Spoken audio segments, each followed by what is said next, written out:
The Duke's here, Gaz is here, Chief's here. Just a bit of truculence, would you say? What is it? Around Chief? Or? Around the Chief. I think he's got sort of half an ordinary night. No, I got to tell you, Jim, I'm looking forward to watching Joe Boston in action tonight. You're not entitled to be like that, Duke.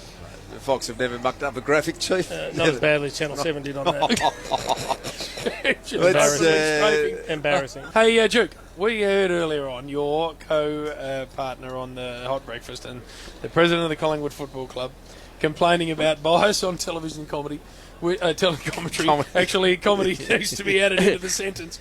To which the boys in the back who hadn't heard it yet both nearly fell off their chairs and said, surely he's taken the mick. Didn't have a good morning, Ed, this morning. I think it wasn't one of his best today. As you know, when you have an article in the paper now reporting on these type of things, underneath you've got the ability for people reading to also add a comment. Yeah.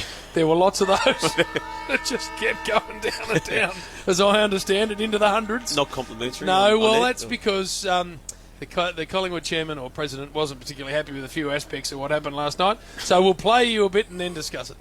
Who calls the footy on Channel 7 on a particular game? Because you cannot send the South Australian Mafia over to call. Here he goes.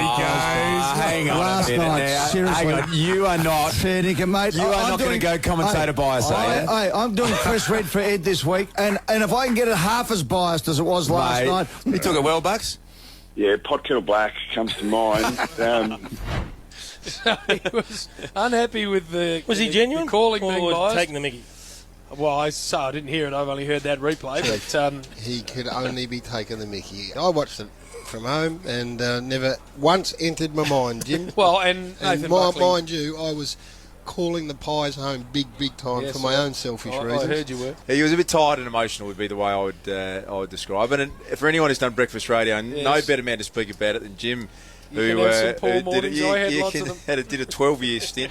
Gaz nearly blew the whole world up 12 months into breakfast radio. He got that cranky. 12 quality. He was out of control. But you know what? He's not a great loser, Ed. And by any stretch of the imagination, and neither am I for that matter. But he takes it personally, and the only explanation I can, because he was dead serious. I promise you, he was dead serious. You know when you watch your team, and I tend to be not that emotional. I'm getting more emotional through my kids because they blow up, and then that has an effect on the whole house. And then I end up, you're raking, and then you hear someone commentating. It's people you know, and they're really getting into a game, and your side's getting flogged. You end up. But people will say tonight that we'll be biased towards Sydney or Essendon, which is just ridiculous. Yeah. You tend to want the contest. Can I ask this?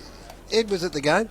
No, he wasn't. Oh, he didn't go. So he would have watched it at home, yeah. No, I was sitting there trying to think, well, if he's at the game, how would he have heard the commentary? Didn't go over to Adelaide. I think that was probably the thing. Watching it, they had a poor night. You get frustrated. Three-quarter time siren, I think, tipped him off. Well, look, I can only take it from watching. And if I had a leaning towards anyone, would have been Collingwood, but I didn't pick it up. So, but when you, as Jim does, when you live and breathe and you put so much in for nothing, I guess you can feel it a bit more. Insanity can take over from time to time. It's certainly has an with me. emotional game. Hey,